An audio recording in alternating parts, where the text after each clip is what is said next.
It's not like we turned the roaster on and just been like, cool, but just as a coffee professional who've been working in coffee for almost 20 years, when I started there, there's so much I didn't know when you get to scale, when you start looking at quality at scale, start understanding different regulations that especially the EU has, not only on things like EUDR, but so many other things that I didn't know about being an American. And then also when you're, of course, everyone has a different customer base. And when you start to get to a certain scale, your customer base tends to also be larger retail organizations who have requirements over the type of social standards that you have, the type of everything. So there's just a lot. It's a lot. Friends, we have an announcement. On October 28, 29, and 30, Maple Forward is proud to present the first of its kind live online event titled Introduction to Regenerative Coffee Farming. This workshop will happen live in 3 different events in English, Spanish, and Portuguese to help coffee producers and the rest of us in the coffee industry understand regenerative ag and how to implement it so that coffee farmers stand a chance at surviving these brutal weather conditions long into the future. It will also help us understand how we can talk about regenerative ag to our customers. This live online presentation will be led by highly specialized and experienced agronomists, coffee producers, and agricultural engineers who have worked transforming coffee farms from conventional farms to regenerative farms and agroforestry around the world. Tickets are $10 for coffee producers and $150 for everybody else. When you pay $150 though, you're securing your ticket and the ticket of 14 other coffee producers that didn't quite have the funds to pay for their own tickets. Not only does your ticket buy you access to the workshop, but it also gives you access to newly formed WhatsApp groups, one in English, one in Spanish, one in Portuguese, where people can continue to exchange information and ideas about regenerative ag before and after the workshops. For more details, head to mapleforward.coffee/workshops. Check the link in the show notes for details and help us spread the word about this workshop by sharing our posts on social media. Welcome to the Daily Coffee Pro by Map It Forward, friends. I'm your host, Lee Safar, and this is episode 1 of a brand new 5-part series with Stephen Vick from African Coffee Roasters. Stephen, welcome to the podcast for the first time. You are popping your cherry with me, my friend, and I'm very happy that you're doing it. I know, don't remind me. You said it was supposed to stay calm, and now you're reminding me. Oh, thank you so much. Super honored to be here. Thank you so much for having me. It's really exciting. It's my pleasure. We are going to be talking about something that I hope is very helpful for a lot of different people. We're going to talk about this thing that you guys are doing at African Coffee Roasters, which is roasting, packaging, and shipping coffee from origin to other countries. And as the coffee supply chain reshapes itself and reorganizes itself, this is something in particular that some of my clients have been doing. They're vertically integrated. So right from growing the coffee all the way to roasting and shipping, both B2B and B2C is a thing that they've been doing. I suspect this is going to get more and more popular. And I thought it would be really great to discuss this, especially as you and I have been having these WhatsApp chats about a few things that have been going on in the world around EUDR and a whole bunch of stuff. So I thought this is a perfect time to have you on the podcast. So thank you for heeding the call very last minute to do this. It's Saturday night. And so Stephen has given up his Saturday night to chat with me. So I'm honored to be spending Saturday night with you, sir. For us, we have a 3-day weekend, though, so really it's only Friday night for me. Nice. Okay. So a lot of people know who you are. Some people may not know what you're doing now. The last I had heard, you were working for Blue Bottle. And then when I reached out to you, I found out that you were doing this really cool thing, this very new, really cool thing. So why don't you tell people what you're doing? Sure. So after I left Blue Bottle, I came back to Kenya and I was working in green coffee for a little bit. And I was planning on going back to the US. And then a good friend of mine, I was having wine with someone one night. And she said, I was actually on my way to Berlin to judge German AeroPress championship that 5 Elephant was hosting. And I got off the airplane and my friend Bev was like, "You got to call me right now.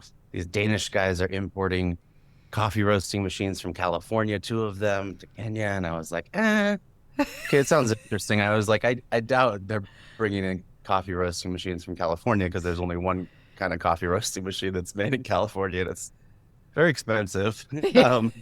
And so I did my thing, got back from Berlin, and I went out to what is now African Coffee Roasters. At the time, it was just a warehouse with a dirt floor.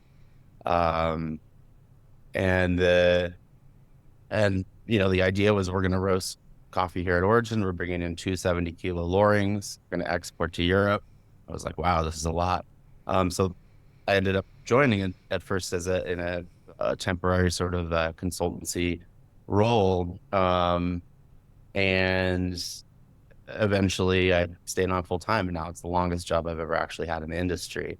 I still do Wow. work with, I work with Cup of Excellence. I'm a head judge with them, and I still do that work. And then I'm also on the board of directors for a local roaster, retailer, wholesaler. But for ACR, I mean, I, I, I never really, as a coffee buyer working for a Blue Bottle or Intelligentsia. I mean, before Blue Bottle, Intelligentsia had hired me to work in Rwanda and Ethiopia to find new coffees as they were growing, expanding to Los Angeles, but also finding coffees that were in season because that was part of their marketing. So trying to shorten the time it took for some of these coffees to get here. And I remember one of my first trips I think my first time in Ethiopia was 2009. And I had just, right in the few years before that, there was a very popular coffee in the barista competition. That was the Ethiopia Misty Valley. And it was every competitor was using it. A lot of people were just, the Misty Valley was what everyone was talking about. It was just coffee. And then, but that was before things changed, and the ECX came on in Ethiopia. And so the supply chains could own their own washing stations. Things were a bit different. Um, and so Abdullah Baghersh was the one who owned these Misty Valley washing stations. So I went to see Abdullah Baghersh speak, I think in 2009 in Addis. And he got up there and was like, what we really got to focus on as we grow is roasting our own coffee here at Origin. And I was like, what is this guy talking about? Like, because I was coming also from a world where when I was working at Stumptown, we wouldn't even ship coffee with UPS. We would only sell you coffee if we could deliver it with our own truck because it was all about, Wow. oh yeah, the whole local thing was taken so seriously. I mean, it was such a big deal when we started supplying Ninth Street in New York because we had to ship it, we're like, oh, the coffee's going to go bad. Or, it was this whole thing Weren't we where it so was, pompous?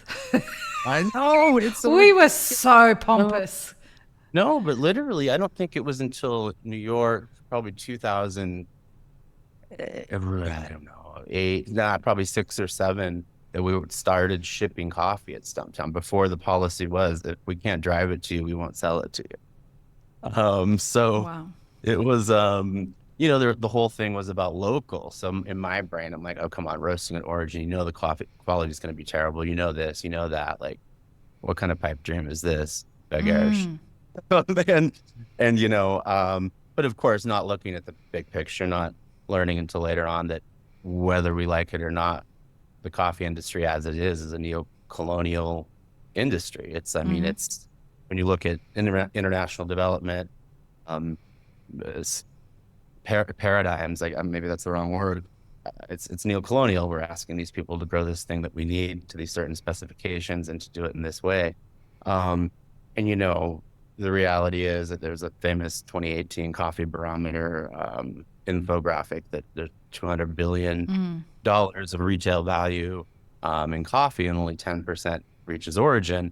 And a lot of that has to do with price and the market, and we can get into all of that, but it has to do with the structure of the value chain. 100%. And we can make coffee, we can put the C market at $10 a pound, but it's still going to be only 10% of that $10. And so you have to really pump that price up to get a piece. And unless and you might be able to nudge that up a little bit if you have really good relationships, but not a whole lot. Not as much as you could if you were roasting. And then, just bigger picture looking down the line, if you look at the biggest cities in the world in the year 2100 are going to mostly be in Africa, some in West Asia as well. And like 40% of those countries, of those cities in those countries, are coffee producing countries. So in addition to just roasting coffee, why can we not decaffeinate coffee at origin? Why can we not make high quality soluble at origin? There's so much more than just the farmers capturing that, but the jobs that can be created from other types of manufacturing at origin that just aren't happening. So when I honestly, when I walked in there and signed my little 3-month contract with ACR back in, that's what we call African Coffee Roasters, back in 2016, I was like, yeah, this is a cute idea. I could have just signed a 3-month contract because, I just, it seemed daunting. It seemed like an uphill battle. It's something very challenging to do. And now I've been there for almost, I guess, creeping up on 9 years now. Wow. And yeah, and it again, still doing work with COE, still also helping out with a local company here with their coffee program. But the one thing about the other jobs I've had for a lot, other companies, which were great. I was at Blue Bottle at a super interesting time, but it did get a little bit regular and routine. You're kind of buying these coffees and looking after quality, and that's exciting. And the marketing's a little bit different, but here it's been, especially because we work with customers in the EU, and we'll get to that later, but there's been a lot of challenges. It's not like we turned the roaster on and just been like, cool, but just as a coffee professional who've been working in coffee for almost 20 years, when I started there's so much I didn't know when you get to scale, when you start looking at quality at scale, start understanding different regulations that especially the EU has, not only on things like EUDR, but so many other things that I didn't know about being an American. And then also when you're, of course, everyone has a different customer base. And when you start to get to a certain scale, your customer base tends to also be larger retail organizations who have requirements over the type of social standards that you have, the type of everything. So there's just a lot. It's a lot. It's a lot, Yeah. but yeah. It's really interesting when you have been in a bubble and you have For worked sure. intensely in that bubble, and then you think, and I come from the Sydney coffee scene, right?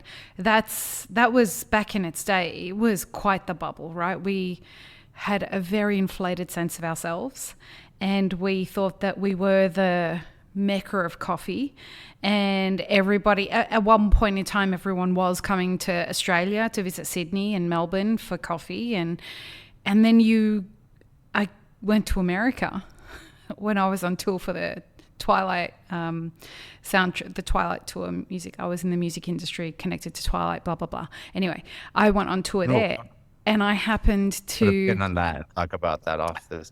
we can absolutely do that. But I was in California waiting to go on tour, and I had like 4 of my girlfriends had come with me from Sydney, and we're all coffee snobs, and I was working in coffee at the time, and we happened to be staying on Abbot Kinney. So we go to... I've heard of that road before. You've heard of that road before? So for those who don't know, one of the very well-known intelligentsias was there, and it had perhaps the weirdest setup of any cafe that ever existed at that time. And I remember going there at that time, shout out to Nicely, because he was my barista when we walked in. And I'm seeing him and Melissa Muckerman and, everybody's weighing all these shots, and we're like, that's not how we do it in Sydney. And we know everything about coffee in Sydney. And boy, oh boy, when I went back to Sydney, I'm like, you guys got to see how they do things in America. Like, these guys are weighing things. These guys are timing things. We don't do that. And we're making 2,000 espresso-based drinks a day in our cafes. And And I'm like, guys, the cafe model makes no sense, but their coffee tastes okay. Like, it's not what I expected for America. And it was my real first lesson of, you got to get out of your bubble. And if you Yeah. don't get out of your bubble and go and see what's happening in the rest of the world, you're never going to challenge yourself. All you're going to be is in your own echo chamber for the rest of your life. And that is the thing that I find so exciting about what you guys are doing, is you are challenging the status quo as far as supply chain goes. You are implementing something that is going to break a couple people's brains, but I think it's also presenting an opportunity for people to think about things very differently.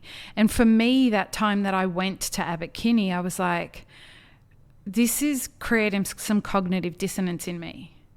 And it took me a few years to understand that that's what I should be striving for. I should be striving to have experiences that do that. And this podcast has helped me with that.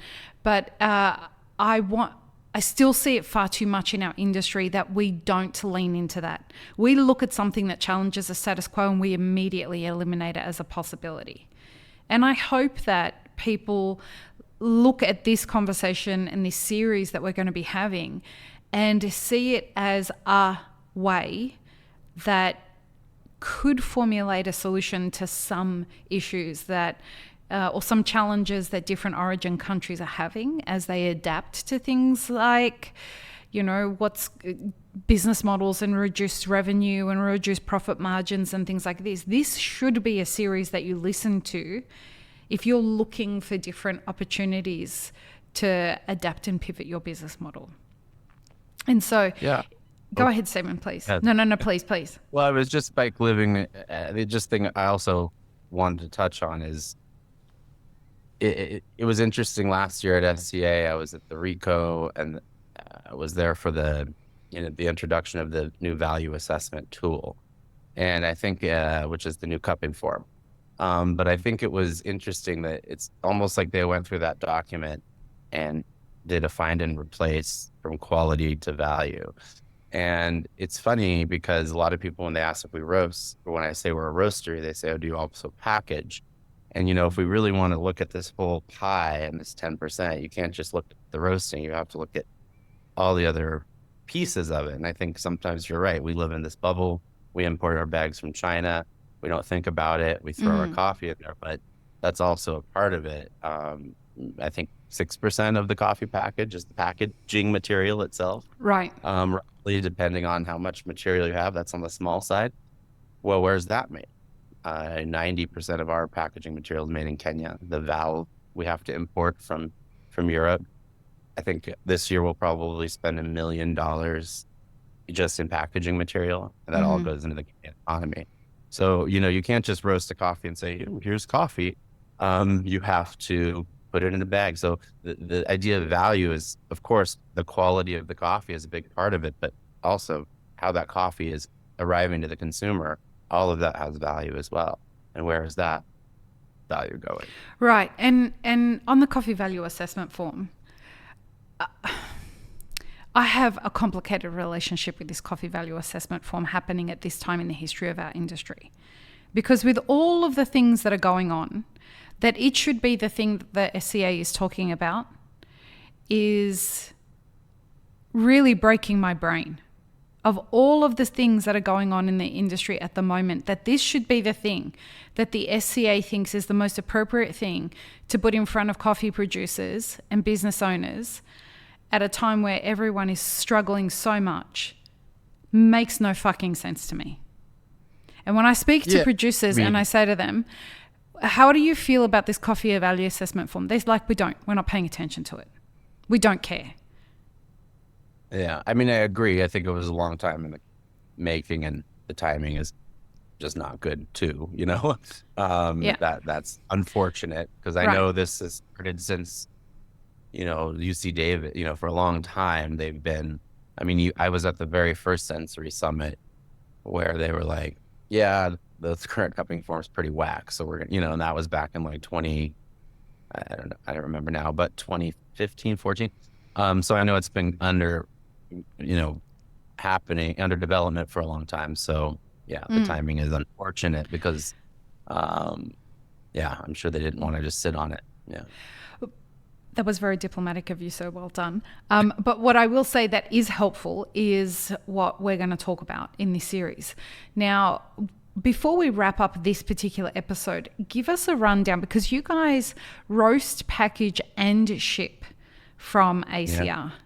So what does that business model look like? Who are your customers? Like, is it Well, corporates? yeah. Is it, So I mean, it's a we big were, operation, right?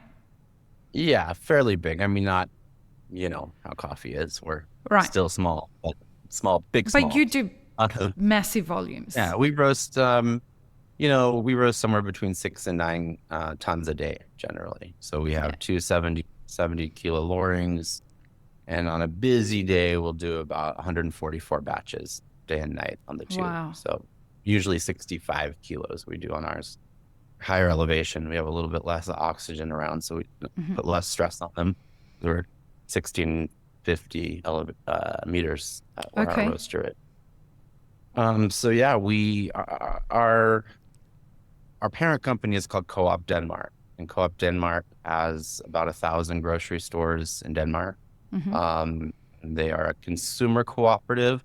So for your listeners in the US, that's a similar business model to REI, but Oh, much okay. bigger with more members. Um, so it's member owned, and it's been around for 154 years, really long time. Wow. Yeah. And so they actually used to roast all their own coffee. They have some brands that have been around for, I don't know the number, so I don't want to quote, but a long time, 70, 80, 100 years. Yeah. Their Circle brand, which is a big thing that we do, has been around forever. So they roasted all of their own coffee for a long time. And then as a business, as a cooperative, decided in the 80s or 90s that they're not manufacturing any of their own products anymore. They're private labels. They're going to have other people do. So they had, different large private label roasters such as Lofberg's and UCC, and some of those guys produce their coffee from that time. Well, Denmark has had a long relationship with Kenya. Karen Blixen out of Africa, all that of that. She's Danish. And so there's a lot of development that comes here. There's a coffee tax in Denmark, and that money goes to a lot, if not all of that money goes to what's called IFU, which is the Danish Investment Fund for Developing Countries. So Oh, IFU is one of the first investors in Radisson, for example, and the ones down here. And wow.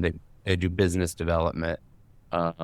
And so before ACR was here, there was another project where another large roaster was involved, Lofberg's, may not pronounce it correctly, and it was called Coffee for a Better Future. And basically, with that was a project, and I forget where the funding came from. I don't know if Danita was involved in that, but basically, it was with Othaya Cooperative, and the idea was to add value. Othaya is in Nyeri. I think it's still the largest cooperative in Kenya from a number of farmers perspective. And so that project helped build the dry mill. It helped build their cupping lab, and then helped them start directly exporting coffee. Lofberg's buys a lot of that coffee now, I know. And the logical next step was a roaster, which of course wasn't part of that project. So then Co-op started. Another thing that Co-op in their stores had for a long time was a series of products called Savannah. And those were products that were finished goods and finished products in Africa. And there's a lot of textiles, food things, coffee. But they had a challenge keeping that up because suppliers didn't deliver on time, or they didn't have the food safety standards that they started to require more and more in Europe. So then after Coffee for a Better Future, they started looking at different value streams in East Africa where they could manufacture and either do something better for the environment, obviously add jobs, improve quality. So they looked at actually 4 different value streams. Coffee was the one at the top of that. They knew coffee. It's a big coffee drinking country, obviously.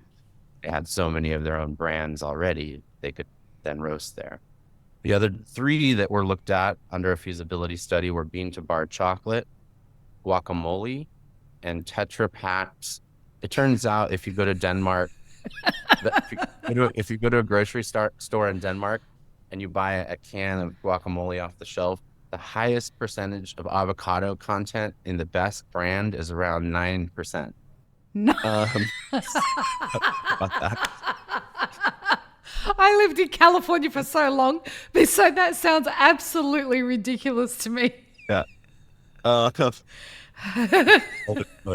that one too. Wow. And then finally Tetra Pak tomatoes, because actually there's certain times of year where the tomatoes go to waste here in Kenya Oh, because wow. we have and so so that anyway, so coffee happened, and the idea was we'll roast the coffees for co-op, and then but we're our own company, so 80% of our investment, it was around $4.5-ish million investment in the beginning. 80% of that came from co-op, and the other 20% was from IFU, basically in the form of loans.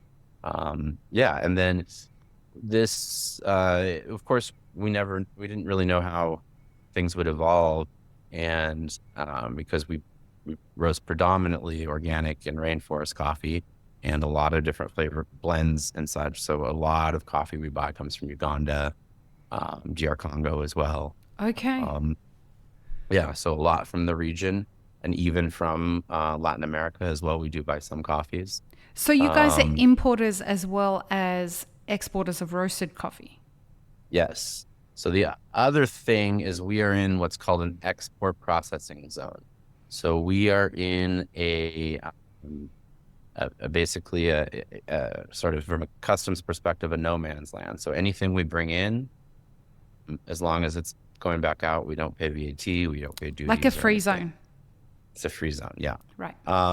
It's great. There are some businesses who sort of take advantage of that, where they just import and export Chinese goods to Fuse for everything. So again, a big part of our of what we try to do is produce as much as we can in Kenya, not only the coffee but also the packaging material, or we can, of course.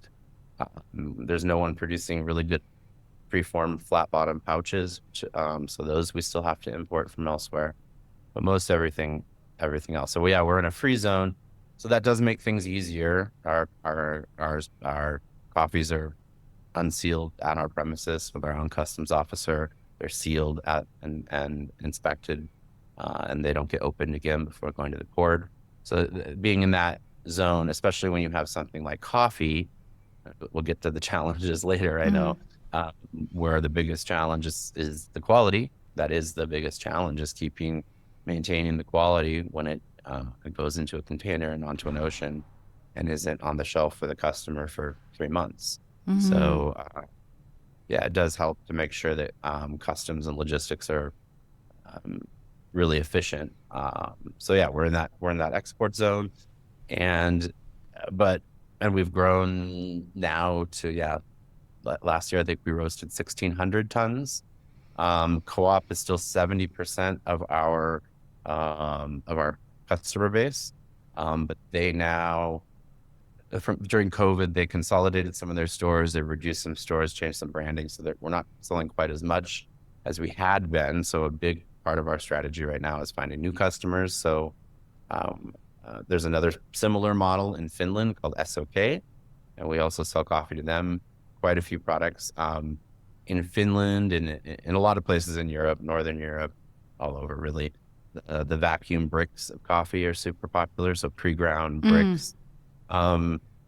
It's funny, I have a friend here in Nairobi who's Italian, and she's like a foodie person. It's so funny, and I was telling her, she came to see my brick machine, she goes, "Oh, a real bag of coffee." Because there is the perception, even I have, I don't know if you know this, but my dad immigrated from Germany. Oh, okay. I have my family in Germany, they do not care what sort of thing I've ever done in coffee. If it doesn't come in one of these pouches, they can't hear that sound.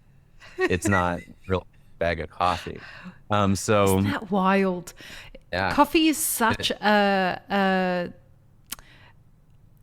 we have such a connection to the way that we know coffee, and that's the only way that coffee should be for each of us, right? It's such a cultural experience. Yeah, 100%. It totally is. It totally is. And then, so in Finland, which is, of course, the highest consuming country per capita in the world, a large percentage of what they consume are these bricks still. A lot of people have a Mocha Master. They buy their brick. They really care about the grind size. The particle size has to be right because everyone's using the exact same brewing method. So just every single country has its own little nuances. We bought a particle size, a sieve shaker just to get our particle size right for the Finnish market. Yeah, wow. So then they're there, and now we're our new customers in Germany, which are a little bit more focused on single origin, high quality coffees, which is exciting because we buy a range of coffees from commercial to, I just bought 2 bags of geisha. So I buy sort of the whole gambit of quality. And so, yeah, right now our big push, we just shipped our first shipment to the US into the Boston area. So that's super exciting. I think I have right now 18, 19 products under development, sourcing new customers. Right. So, well, and something that we have spoken about as we've been kind of making our way to doing this series is the thing that blew me away the most is the compliancing that's involved in doing your business. And that's what we're going to talk about in the next episode, folks. So join us for that. And I'm sure everybody is wondering, we are absolutely going to be talking about EUDR. So join us for that as well. Stephen's got lots to say on that. And by lots, I mean not a lot. We'll tell you what we mean by that in a second. So join us in the next episode. Peace, love, and peanut butter. Have an amazing rest of your day. I really hope you enjoyed this episode, friends. Please don't forget to show us some love by subscribing, liking, commenting, and most of all, sharing this podcast with your friends. Check the show notes for links, including our sponsors and our Patreon. And stay tuned for more great conversations on the Daily Coffee Pro by Map It Forward.